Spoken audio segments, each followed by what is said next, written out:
Hey, Honor Tube. All right, the main event of this Ring of Honor television show was a Ring of Honor World Tag Team Championship match between the champions Chris Dickinson and Homicide versus Lij of Kenny King and Dragon Lee, who's also the Ring of Honor television champion. This was a pretty good main event. I really enjoyed it. It was a good time, and I thought they told a pretty good story overall. They kept the action moving, but it wasn't like too fast. Was a normal, like, I think with Dragon Lee with the other three guys in there was able to slow down and of course tag in, do some stuff. But overall, I thought Homicide looked really good, especially during the heat. He was taking a lot of heat and building to the hot tag. I thought he was good, getting sympathy there. I really like Chris Dickinson. Chris Dickinson has been really stepping up his game the last year and a half or so, and he looked really good here when he was in. It's funny about Chris Dickinson. I love the signing by ROH. I just didn't like when they put him with this group. I gave him something, but I just feel like the Violence Unlimited group just doesn't look like they all kind of go together. Maybe, I guess Chris Dickinson and Brody King look like they would be together. I don't know. Deppen has a really unique charisma about him. I guess he definitely plays a loose cannon the wild card well, but I don't know. It's not connecting with me, this group. But I like the individuals in it. I just don't like them as a group. But and here they're in the Ring of Honor Tag Team Champions coming in, and I was surprised that this was a title change. Really, Ring of Honor, Violence by Limit just won the belts at the Best in the World pay-per-view, and I just thought they had a little more time as champion. I wasn't expecting this title change, and I'm trying to see reason why. Maybe Lij need something after Rush lost the title, but they had Dragon Lee as a TV champion already. It was very interesting choice, but maybe it also was, hey, let's do a title change and get some people talking. Hey, the Ring of Honor Tag Team titles changed hands on the television show, and that may bring more attention to the pay-per-view, and people start talking Ring of Honor a little bit. So, because Ring of Honor has been kind of just forgotten, not forgotten about, but it's not the hot thing. Of course, AEW is really hot right now, and WWE's WWE and Impact Wrestling got a little with all their people they brought in recently and people coming in, and the work relation with New Japan has gotten them some focus, and Ring of Honor is they're just doing their thing. They're doing good quality stuff, but it's one of the reasons why I want to create this YouTube page is to kind of bring attention to Ring of Honor and say, hey, they're still doing some good stuff with there. Let's watch them, man. If you're into good wrestling, good quality wrestling, good talent, Ring of Honor is just something you shouldn't take off your viewing schedule. I mean, it's an hour show, and it's always going to be pretty good, and this was a really strong episode with a really strong world title main event, I thought. I thought Kenny King looked good here. I'm not the biggest Kenny King guy, but I thought he looked good in this match. And it's interesting that, once again, they put, Dragon Lee's a double champion, and very interesting to me. I'm kind of curious to see where they're going to go with this. I know there was a story there with Dragon Lee and Bandito having mutual respect, and Rush being upset with his brother for being so respectful to Bandito, the man who beat him. So that I think that's going to lead to a big, wild championship match coming up between Dragon Lee and Bandito, which could cause a little bit of rift between LFI. So we'll see. That's a good story. I'm looking to see how that plays out in the near future. But this match, like I said, was really good. There was a moment when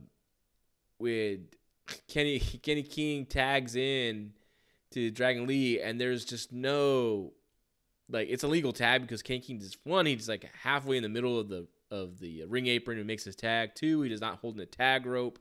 He comes in, he gets the advantage on Homicide, and Homicide just yells at the referee, "They didn't use the tag rope, you idiot!" It's just like perfect because they did it. It was a legal tag. The ref missed it. I don't like guys calling attention to the referee like that. Put a little heat on him, but here it kind of worked. Like, yeah, referees, umpires, referees in football games miss calls, and They missed, he missed a call here. I thought Rick Bonnie and Chris Coleman could have picked up on that a little bit. They didn't, which, they're really into the action because they're going to leading into the finishing sequence here. But I thought it was pretty entertaining.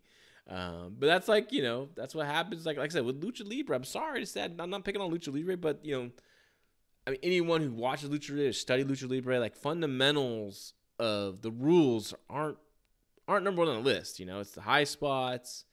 Holding the tag rope, making proper tags is just not part of their wheelhouse, and it's unfortunate. I wish they would focus on the rules more when they are working in America. I would I want them to kind of focus on that, because rules are very important in wrestling. A lot of people kind of like, oh, you're the only one that looks at tag ropes. A lot of people do.